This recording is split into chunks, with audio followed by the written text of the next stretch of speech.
Walt Disney. Get ready for Walt Disney to continue to break out. If you're not long, get long. If you are long, stay long. If you're long with not enough position, not enough meat in in the game, then buy more. Buy leap call options or buy the stock, whatever you want to do. If you want me to issue an official trade recommendation on this, I have no problem. I can go into my back end of my Jaguar website right now, and I can recommend and I can issue a trade ID on this one.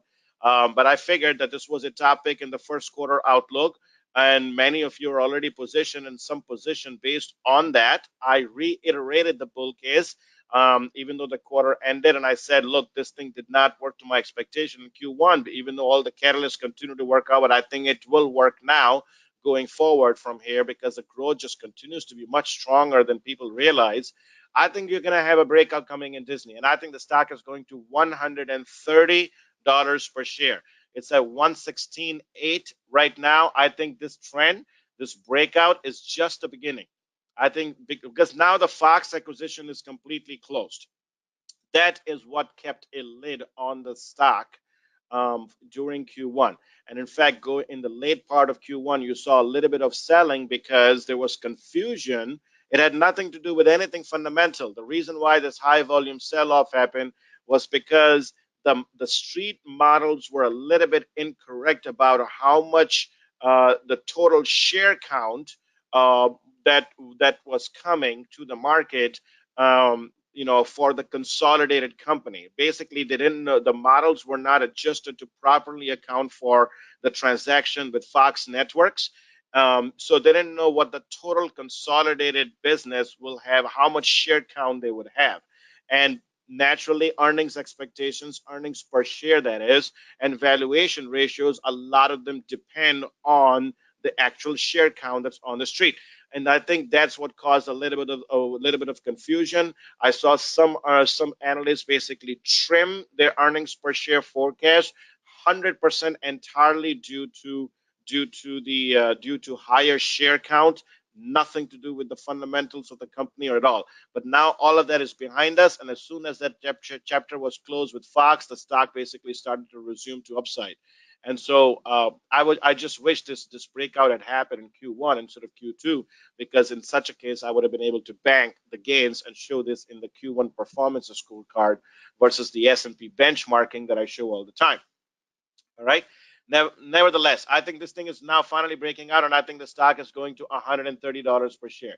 And if you look at the weekly scale, or actually go all the way back to 5-year weekly scale, then you will see what I'm talking about over here. How many times the stock has come up to this level and basically just rolled over and just unable to break out. This is a 5-year chart. Let's go to the 10-year chart in Disney.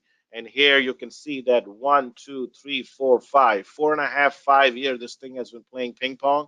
And I think this is finally going to break out through 120. Earnings could be that particular catalyst, or a very strong box office opening of Lion King could be that catalyst. Could be many other functions. Could be Hulu. Could be Disney Plus. Could be maybe the World Cup cricket that is starting in about a month and a half. I'm so excited about that. Seriously. Could be a whole bunch of other things. And I think the stock is going to, 130 is probably very, very conservative. I say 130, which seems like a nice run from 117 to 130. But that's going to turn out, in all likelihood, very, very conservative. Maybe it goes to 140 to 150 over time. I do have some channel checks. It's not completely on the dark. I'm talking about all of this. You guys know I'm bullish on Disney for a long time. This note came out from Citigroup today, April 9th. We get this file every day, and it has a whole bunch of stocks that discuss their thoughts on a whole bunch of things. So there's a note in this one regarding Disney, and they say the DTC to consumer pivot is poised to accelerate. A strategic pivot to accelerate Disney to DTC, including Hulu, Disney Plus, and ESPN Plus. These are all the bull cases that I highlighted in the Q1 Outlook. Is one of the most significant strategic changes in the firm's 62 years as a public company. And right there, I 100% agree with that.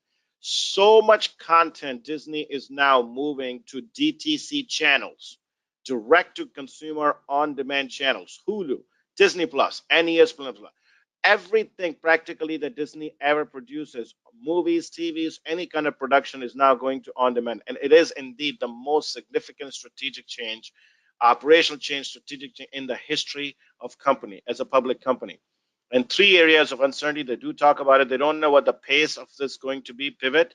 Licensing revenues may fall dramatically, sure, maybe, or maybe licensing revenue will be strong. What sub value to ascribe to Disney's three apps? And then their take, they say a fairly aggressive pivot resulting in 10 million Disney Plus subs, 31 million Hulu video on demand subs, and 4 million paying ESPN subs by 2020. I can tell you I will be one of the subscribers for both Disney Plus as well as the ESPN Plus. Disney Plus for my kids, ESPN Plus for me, for a whole bunch of US sports as well as cricket. Anyways, ESPN subs by 2020. We see modest risk to near-term licensing revenue, sure, about $150 million, $250 million. We use Netflix as proxy and so on. As for Disney Plus, we assume both services will fetch $5 per month and carry these subs to $500 per month, and so on. Put it this way: just focus on these three things. This line right here that I have highlighted in front of you: 10 million Disney Plus subs, 31 million Hulu, and 4 million for ESPN Plus. This seems like ridiculously low. Just high level, just from a very high level standpoint. There are 160 million cable subscribers in the United States. Okay, 160 million set-top box cable subscribers in the United. And you think that Disney Plus is going to have only 10 million once it basically go on its own?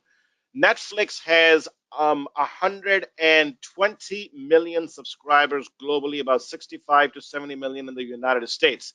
And all the Disney content is going to reside on Hulu. And you think Hulu is going to have only 31 million? And then ESPN, Americans love sports, 320 million population. You think the ESPN is going to have only 4 million subs by 2020? Less than just about 1% of the U.S. population. I mean, and then what about international? I think these numbers are just being created at this point. They're in the early phases of being modeled out by the analyst community, and I think this model will only go up and up from here. It's going to continue to improve from here, in my opinion. I think that you could be looking at 50 million subs for Disney Plus globally. You could be looking at ESPN 20, 30 million subs, and Hulu could rival maybe Netflix one day.